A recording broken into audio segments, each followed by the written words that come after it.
जब किसी देश में 1500 से अधिक फ्लाइटें 1 से 2 दिन के भीतर रद्द हो जाती हैं तो वहां पर पैनिक फैलना बेहद स्वाभाविक है और इसके जिम्मेदारों को जवाब देना चाहिए।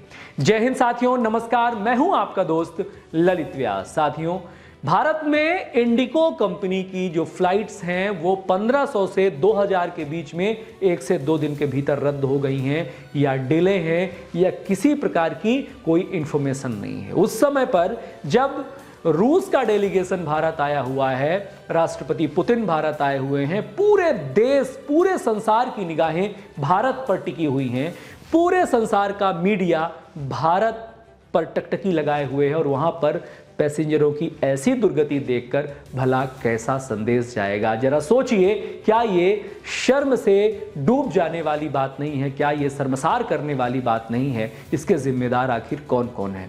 क्या डीजीसीए इसका जिम्मेदार है या फिर भारतीय उड्डयन मंत्रालय इसका जिम्मेदार है? आखिर किसी न किसी को तो जिम्मेदारी लेनी पड़ेगी। कारण कुछ भी छन करके बाहर आए, कारण कुछ भी निकल करके बाहर आए, लेकिन एक दिन में इतनी सारी फ्लाइटों का रद्द हो जाना बहुत बड़े मिसमैनेजमेंट की सूचना देता है और ये प्रश्न चिन्ह उठाता है और ये प्रश्न उठना चाहिए। भारत जैसे इतने विशालकाय और विकसित होते देश में इस प्रकार का संकट निश्चित तौर पर विदेश में किरकिरी करने के लिए पर्याप्त है। जहां पर हम राफेल उड़ाने की बात कर रहे हैं, जहां पर हम बुलेट ट्रेन चलाने की बात कर रहे हैं, वहां पर हमारी फ्लाइटों का इस प्रकार का अगर प्रबंधन होगा तो निश्चित तौर पर हमारे ऊपर प्रश्न चिन्ह उठेंगे, हमारी सरकारों पर प्रश्न चिन्ह उठेंगे और ये चुल्लू भर पानी में डूब जाने वाली बात है। हमारे नागरिक उड्डयन मंत्री की कोई प्रतिक्रिया, सकारात्मक प्रतिक्रिया और इसके रीज़न के साथ वो दिखाई नहीं पड़ रहे। हुआ क्या, जो डीजीसीए एक संस्था होती है जो नागरिक उड्डयन मंत्रालय के अंतर्गत काम करती है, उसने एक अधिसूचना जारी करी। अधिसूचना ये जारी करी कि जो हमारे पायलट्स हैं उनको हफ्ते भर में पहले 36 घंटे का आराम मिलता था, अब उसे 48 आवर्स का, जिससे उनकी थकान मिट सके, उनकी जिम्मेदारियों को भी वो निभा सकें और थकान ना हो। इस वजह से माना जा रहा है कि क्रू मेंबर्स की काफ़ी कमी हो गई और एक साथ जब क्रू मेंबर्स की कमी हो गई तो ये तो चूंकि प्राइवेट कंपनी है, अगर भारत सरकार कोई नियम बनाती है तो निश्चित तौर पर भारत सरकार को उसका सुपरविजन भी करना चाहिए कि इस नियम के तहत वो क्रू मेंबर्स जब घटेंगे तो क्रू मेंबर्स की कमी तो आएगी आएगी और अगर क्रू मेंबर्स की कमी आएगी तो उसका सीधा असर उड़ानों पर पड़ेगा।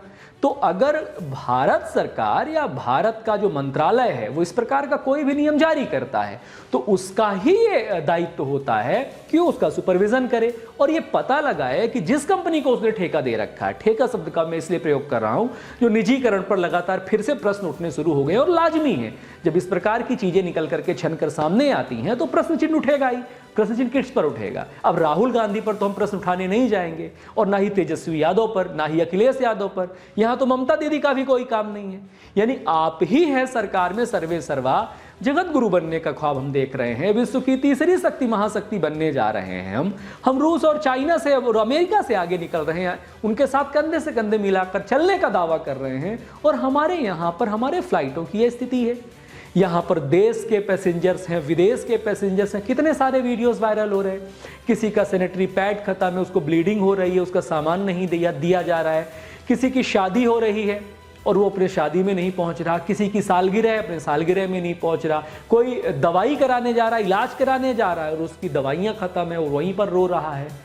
कोई अपने पर्यटन के लिए जा रहा है, किसी का होटल बुकिंग होगा, कई प्रकार की समस्याएं होंगी। अगर मान के चलिए आपने किसी का किराया रिफंड कर भी दिया तो क्या आप उसका वक्त रिफंड कर पाएंगे? आप उसका वक्त रिफंड नहीं कर पाएंगे और 1, 2, 3 फ्लाइटों का रद्द होना बनता है। स्वाभाविक है कि मौसम की गतिविधियां, तकनीकी गतिविधियां, किसी प्रकार की खराबी हो सकती है, लेकिन एक साथ 1500 से 2000 फ्लाइटों का रद्द होना यह दर्शाता है कि आपका जो प्लानिंग है वो प्लानिंग फेल हो जाता है। और ये तो सेंसिटिव मामला है। एक बार ट्रेन रद्द हो जाए तो इतनी तकलीफ हो जाती है, कितने सारे पैसेंजर परेशान होते हैं, लेकिन उसके विकल्प के रूप में बसेस होती हैं, उसके विकल्प रूप में अन्य व्हीकल्स होते हैं तो कुछ लोग अपनी व्यवस्था कर लेते हैं। लेकिन फ्लाइट जब रद्द हो जाती है तो उसका कोई प्लान भी नहीं होता है। बहुत सारे लोगों का प्लान खत्म हो जाता है, कैंसिल हो जाता है और बहुत ज़रूरी चीज़ें होती हैं। किसी का कैरियर होगा, किसी का इंटरव्यू होगा, किसी की परीक्षा होगी, बहुत प्रकार की चीज़ें हो सकती हैं। लेकिन इस प्रकार की जब खामियां निकल करके तंत्र की आती हैं तो प्रश्न चिन्ह उठता है और प्रश्न चिन्ह उठना चाहिए और सरकारों को इसका जवाब देना चाहिए और भविष्य में ऐसी गलती ना हो इसके लिए सरकारों को जिम्मेदार रहना चाहिए। इतनी बड़ी लापरवाही, और उस वक्त जब पुतिन जी भारत आए हुए हैं, क्या सोच रहे होंगे लोग तो बांग्लादेश, पाकिस्तान, नेपाल जैसे देशों से तुलना करने लगे, लंका जैसे देशों से आपकी तुलना करने लगे। और तुलना क्यों नहीं करने लग जाएंगे जब वहां की पूरी मीडिया, पूरे विदेशी मीडिया यहां पर आई हुई है और हमारे पूरे मीडिया में इंडिगो की फ्लाइट छाई हुई हैं, तो इसको कवर करके देंगे ही ना। और यहाँ की व्यवस्था बताएंगे कि वो अपनी व्यवस्था नहीं संभाल पा रहे हैं, वो दुनिया को लीड कैसे करेंगे। तो ये हमारी आंतरिक खामी निकल करके भी सामने आ रही है। और आंतरिक खामियां केवल इंडिगो की नहीं है, बहुत सारे विभागों में इस प्रकार की खामियां हैं। कुछ रिकवर हो जाती हैं, कुछ ढकी रहती हैं। तो जो ये नियामक तंत्र हैं, नियंत्रण तंत्र हैं, केवल ये छापामारी तंत्र बन करके रह गई है भारत में, ऐसा लगने लगा है।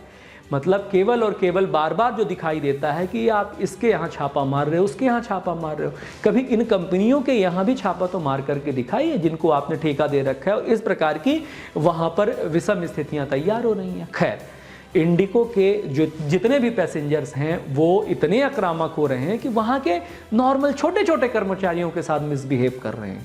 वो छोटे कर्मचारियों का कोई अपराध नहीं है। तो आप लोगों को भी थोड़ा सा अपने बिहेवियर में नियंत्रण लाना बहुत ज़्यादा ज़रूरी है। आप उनको परेशान प्लीज़ मत करिए, वो भी किसी और के अंतर्गत काम कर रहे हैं और उनकी भी अपनी मजबूरी है, वो आपको पूरा जवाब नहीं दे सकते। आप उन तमाम तंत्रों को तोड़ने का प्रयास मत करिए, कल को वही आपके लिए एक बार फिर सेवा का केंद्र बनेगा। गुस्सा है, गुस्सा होना स्वाभाविक है।